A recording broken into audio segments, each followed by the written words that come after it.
বিসমিল্লাহির রহমানির রহিম। আজকে আমরা শিখব একটি সমকোণী ত্রিভুজের লম্ব, ভূমি ও অধিভুজ নির্ণয়। আমি আগেই এখানে লিখে রেখেছি, হেডলাইনটা দিয়ে রেখেছি যে সমকোণী ত্রিভুজের লম্ব, ভূমি ও অধিভুজ নির্ণয় করব আমরা। একটি সমকোণী ত্রিভুজ আমি নিয়েছি। এই সমকোণী ত্রিভুজের কোনটি লম্ব, কোনটি ভূমি এবং কোনটি অধিভুজ হবে এটি মূলত নির্ভর করে সূক্ষ্মকোণের উপর। আগে আমাদের শিখতে হবে যে সূক্ষ্মকোণ বিষয়টা কী বা সূক্ষ্মকোণ কীভাবে নির্ণয় করতে হয়।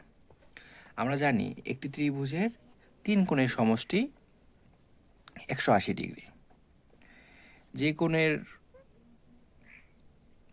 পরিমাণ 90 ডিগ্রি থেকে কম এবং 0 ডিগ্রি থেকে বড় তাদেরকে সূক্ষ্মকোণ বলে। অর্থাৎ একটা কোণের মান যখন 0 ডিগ্রি থেকে বড় হবে এবং 90 ডিগ্রি থেকে ছোট হবে তখন সেটাকে সূক্ষ্মকোণ বলে।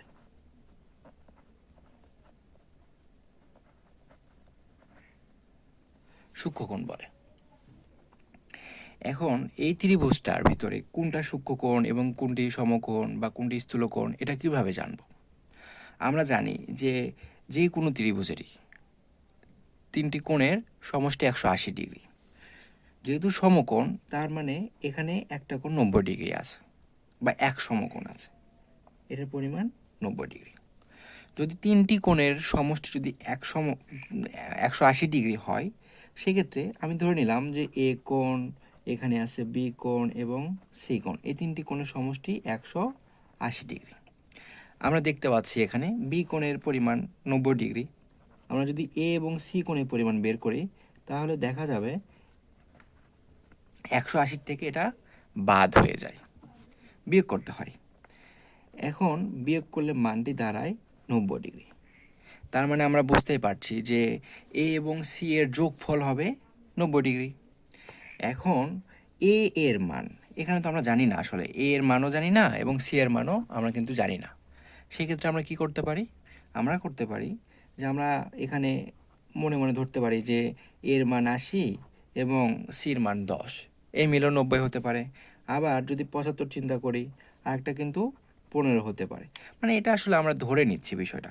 আমরা মূলত দেখানোর চেষ্টা করছি যে সূক্ষ্মকোণ বিষয়টা আসলে মানে আমরা কীভাবে বের করব। আমরা তো জানি যে 90 ডিগ্রির কম যদি কোনো কোণের পরিমাণ হয় সেটাই হচ্ছে সূক্ষ্মকোণের পরিমাণ হয়। তাহলে বুঝতেই পারছি আমাদের যে এখানে এ কোণ এবং যে সি কোণটা থাকবে দুটিই কিন্তু 90 ডিগ্রি থেকে কম। আমরা কিন্তু এ থেকে বলতে পারি যে এ এবং সি দুটো কোণে কি সূক্ষ্মকোণ। তাহলে এই কোণটাকে আমরা সূক্ষ্মকোণ হিসেবে ধরতে পারি, এই কোণটাকে আমরা সূক্ষ্মকোণ হিসেবে ধরতে পারি।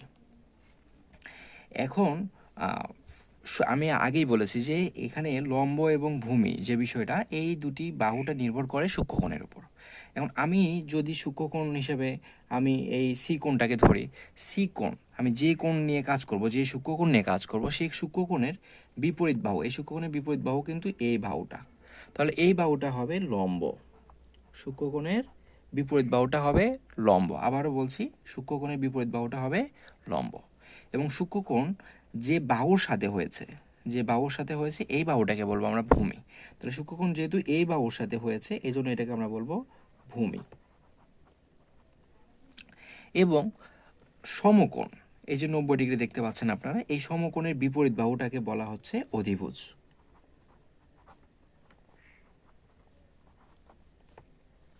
আমি আবারও বলছি, আমাদের এখানেই আসলে ভুল হয়ে যায় যে কোনটি লম্ব এবং কোনটি ভূমি এটা কিভাবে বের করতে হয়। এটা মূলত নির্ভর করে সূক্ষ্মকোণের ওপর।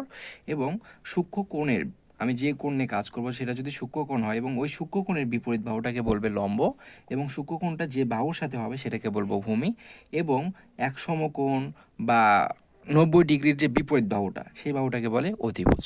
এবং আমরা আর একটু দেখি একটু আরেকটা ত্রিভুজে।